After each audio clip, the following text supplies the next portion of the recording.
Vous faites un achat immobilier et empruntez une somme importante sur plusieurs années. Il est donc nécessaire de vous protéger en souscrivant une assurance emprunteur. Cette assurance vous garantit que votre prêt sera bien remboursé en cas d'événement grave. Mais surtout, l'assurance emprunteur vous protège vous et votre famille. En cas de coup dur, elle permet d'éviter à vos proches que le remboursement de votre prêt devienne une charge financière insurmontable pour eux. Explication. Le montant de votre prêt doit être assuré en totalité, c'est-à-dire à 100%. Vous empruntez seul, c'est vous qui êtes assuré à 100%.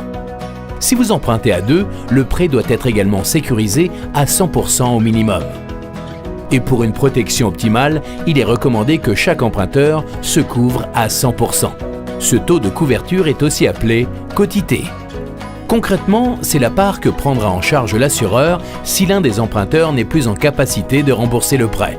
Prenons l'exemple d'un couple, Jeanne et Serge, dont la situation financière est la suivante. L'un gagne 2 400 €, l'autre 1 900 par mois. Leur mensualité de prêt immobilier s'élève à 1 200 €. Et ils ont 1 000 € de charges fixes chaque mois. Au final, après déduction des charges, il leur reste 2 100 € de budget mensuel. Cas numéro 1, ils choisissent une quotité de 50% chacun. Si Serge ne peut plus faire face à son remboursement, Jeanne doit rembourser 50% du prêt.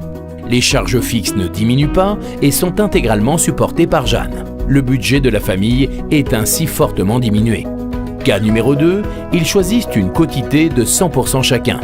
Si Serge ne peut plus faire face à son remboursement, dans ce cas, c'est l'assureur qui prend en charge 100% du remboursement du prêt. Comme dans le cas numéro 1, les charges fixes ne diminuent pas et sont intégralement portées par Jeanne. Mais le budget de la famille est moins impacté. Voici pourquoi l'assurance emprunteur est indispensable, pour protéger ceux que vous aimez en leur permettant de maintenir leur niveau de vie et de garder le logement s'il vous arrive quelque chose. Alors, parlez-en à votre conseiller.